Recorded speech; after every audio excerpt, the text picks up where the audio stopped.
everybody, this is Carla and I am back with another word of encouragement. Today I'm going to talk about faith and fanning the flame of faith. 1 Timothy 1, 5 and 7. The goal of this command is love, which comes from a pure heart and a good conscience and sincere faith. 2 Timothy 1, 5 and 7.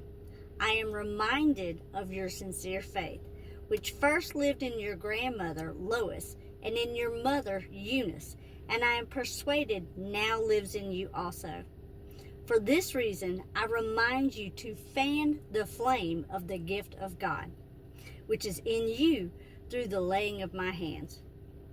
For the Lord has not given us a spirit of fear, but of power and of love and of a sound mind.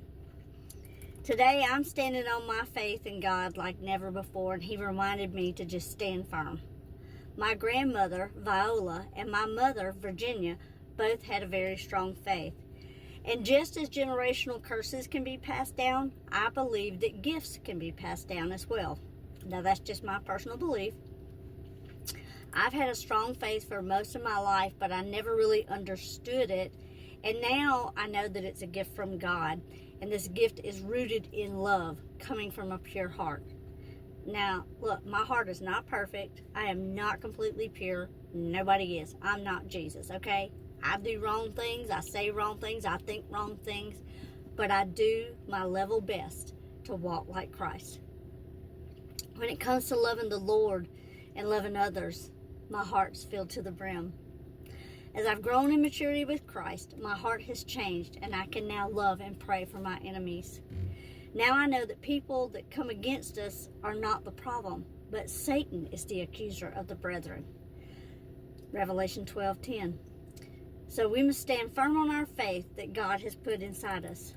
Jesus was accused of so many things, but He did not retaliate. And I never understood this. I'm like, why didn't He say something? Why didn't He defend Himself? But He never answered back when people accused Him of things. He never had a slick remark to say. He didn't deflect and say, oh, but you did this and you did that. He didn't do that. He kept us cool, and He still loved them. Now, He was the Christ, and He had that in Him. But we also have that in us because He lives in us. He knew exactly who was doing the accusing, and He knew that He would defeat Satan because Jesus, who is God, is love. He was able to love Judas all the way to the cross. Jesus had complete faith in His Father, and He was not afraid to love Judas. We've all run up against Judases in our lives, okay? We've all had that. But how did we and how do we handle these situations? It's a command of the Lord for us to love one another. We need to grab a hold of our faith, which is rooted in love. We have to do the same thing that Jesus did. He's our example, and we have to love them no matter what. We have to hold steadfast to the love of Christ so that we can sincerely and purely show that same love to others over and over and over again, as many times as it takes. We will not wrestle against people just once in our lives, but many times over. But we really are not wrestling against the people. It's against the principalities of the darkness. But Satan and his demons use people. So, when that happens, how are we going to be remembered? Are we going to retaliate and fight and just spew stuff? Or are we going to love them? Are we going to love people? Because it's a choice. You have a choice. Did we set the example of Jesus and love people? Or did we allow a root of anger and bitterness to grow inside our hearts? We must choose love. We have to choose love every single time. It's not easy. It's not easy. But we have to. It's a choice that comes from within. And if you're wavering in that, all you have to do is ask the Lord to help fill you up with more of Him so that you can love people. No matter what, you have to love them. we're going to have to make a choice and fan that flame of faith, which is a precious gift from God. Look, stuff happens in life. We've not been perfect. We've done things to other people, and we have to remember that no matter what we did, the Lord forgave us and He loved us. And that's exactly what we have to do. We have to stand on our faith, and our faith is rooted in love. Our faith is rooted in the Lord, not in people. People are imperfect.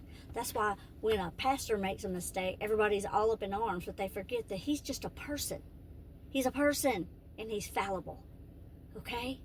Well, we have to remember that. We deal with lots of people in this world, and there's always going to be somebody that we run up against. And it's up to us to show them the love of Christ. If we're not loving them, who will?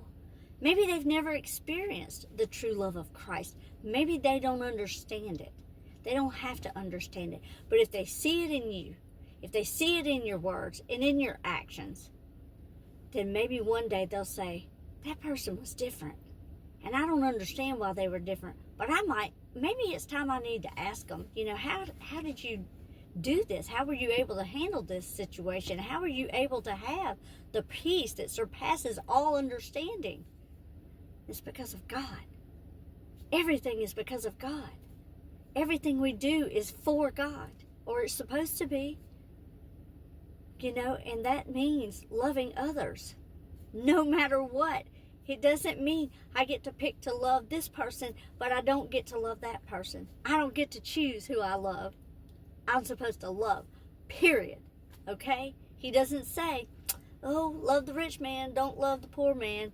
Oh, love this person, but not that person. That's not what the Bible says. He commanded us to love one another just as He loved us.